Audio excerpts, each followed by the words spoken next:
If defense wins championships, MarkRogersTV, the voice of college football, breaking down the matchup of the year in the SEC and across the nation, at least thus far. Georgia visiting Alabama on Saturday night. We know the positive test that was revealed on Wednesday involving Alabama head coach Nick Saban. And we are focusing this video on the defensive matchup. For our previous coverage on Alabama-Georgia, please check out our SEC live streams that came your way on Wednesday night involving Nick Saban, the LSU-Florida cancellation, and all the matchups for Week 7. All right, let's get down to the defensive breakdown because this is what caught my eye, is the contrast in the performance between Georgia and Alabama thus far this season. Subscribe, like the videos, and of course, share the videos on social media.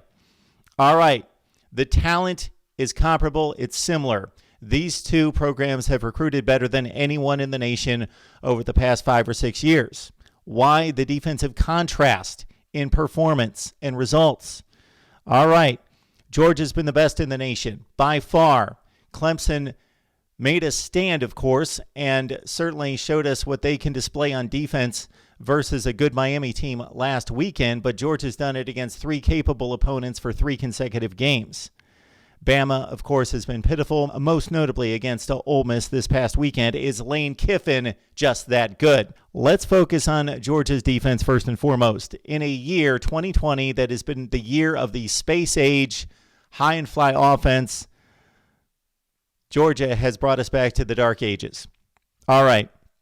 They limited Arkansas in the opener to 52% completion percentage, which is far below the national average. 3 interceptions in that game, 2.8 yards per carry, 3 for 14 on third down efficiency for the Hogs, and only 1 meaningless touchdown. So basically, they pitched a shutout when it mattered and held the Hogs out of the end zone when it mattered. Now, you say that's Arkansas. Yes, coming into the season, 20 consecutive SEC losses, but the Hogs have proven capable since the loss against Georgia.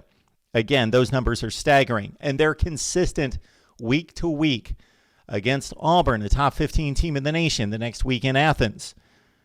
Georgia held them to 216 total yards, 52% completion percentage, 1.8 yards per rushing attempt, and only 2 measly field goals. Kept them out of the end zone. Auburn out of the end zone. In this day and age of 5 touchdowns being the norm, Auburn, no touchdowns, 2 measly field goals in a 27-6 Georgia win. All right, last week against Tennessee, the Volunteers looked up to the challenge, and they did make a few plays on offense, but don't be fooled by the 21 points on the board. The Vols had 214 yards of total offense. They ran for -1 yard.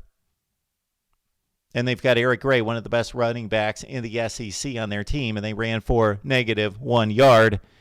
And the Georgia Bulldogs, with the game on the line, pitched a shutout in the second half after giving up just a couple big plays. And again, the 21 points, if you look at the box score in the game, I watched it, I looked at the stats.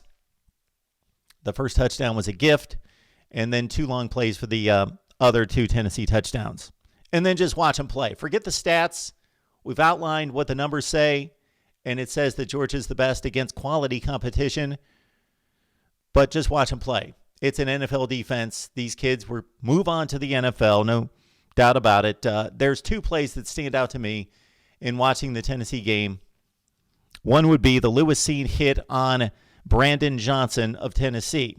Brandon Johnson got the reception for the first down. So the result of the play wasn't necessarily effective, but watch Lewis Cine go headhunting in a legal way, shot out of a missile, heat-seeking, just blasted Brandon Johnson. This is the way the Georgia defense is playing all the time. Also, senior linebacker Monty Rice on a sack of Jarrett Garantano kept his feet, got the strip sack. So he got the sack, stripped the ball, recovered the ball, kept his feet, scooped up the ball, athletic play, took it to the house for the Georgia touchdown. Just watch the Georgia Bulldogs play defense. It's a sight to see. They've got athletes all over the place. This looks like Bama's defense circa 2009, 10, 11, 12, 15, even 17. But Bama's defense pretty much resembles Rutgers any year in the last 5 years since they joined the Big Ten. Is Lane Kiffin that good? Because Bama's defense, let's be fair here, did perform well against a Missouri team that put up 45 against LSU. They held the Tigers to just 3 points until it was garbage time. Then Alabama, of course, beat Kellen Mond and Texas A&M 52-24, so many of those points for the Aggies, not necessarily meaningful scores.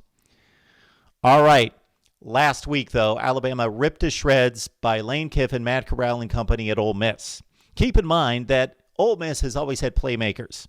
I look at the game 2 years ago, 2018, in Oxford, same setting. Ole Miss had 2 NFL wide receivers and 1 exceptional star-in-the-making wide receiver in DK Metcalf at the next level with the Seahawks, and also A.J. Brown.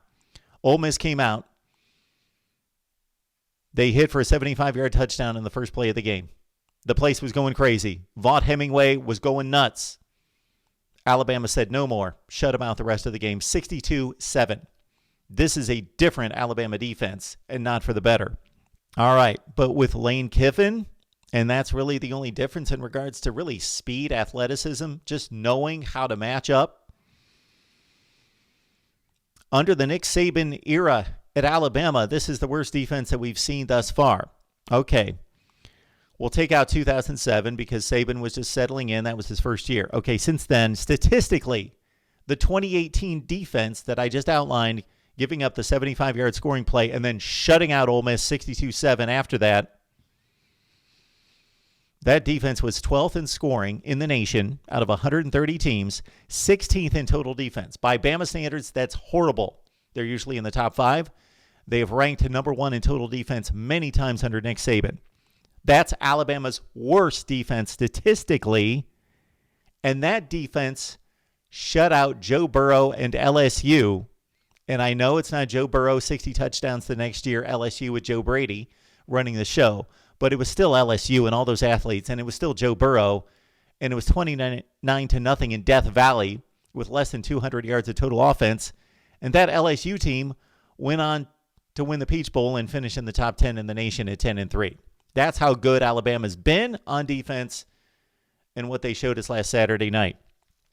So Nick Saban, at his weekly news conference this week, said this, quote, "Sometimes we coach players for what we want them to be, but we really need to coach them for what they are. I'm talking about how much experience do they have? How much can they handle? How much can they execute? We have to do a better job teaching them or make sure we're not teaching them too much," end quote. So I think Nick Saban, of course, making a statement to his defensive coordinator there. We've got athletes. Let them play. Simplify the schemes. Let them play. It brings me back to a 2018 Ohio State defense that was loaded. Chase Young, Jeffrey Okudah, talking about 2 of the top 3 picks in the NFL draft. Draymond Jones, Shaun Wade, who's maybe the best corner in college football.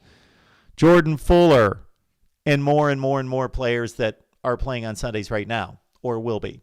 The 2018 Ohio State defense under Greg Schiano was given too much to do. The schemes were too exotic. They couldn't execute.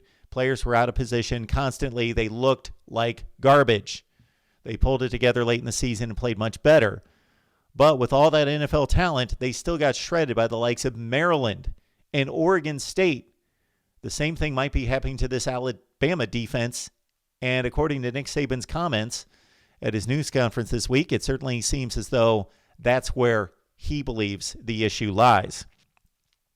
If you believe the recruiting rankings, Alabama should be just as dominant as they've always been on defense. If you believe the recruiting rankings, these 2 defenses should be on par, and Bama is much better than what they showed against Ole Miss.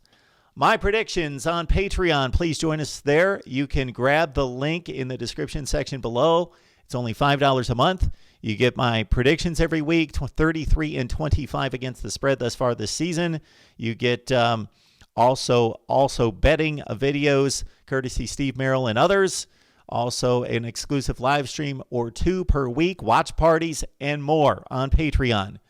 Georgia, Alabama, Saturday night. We will have post-game instant analysis live right here at Mark Rogers TV, the voice of college football.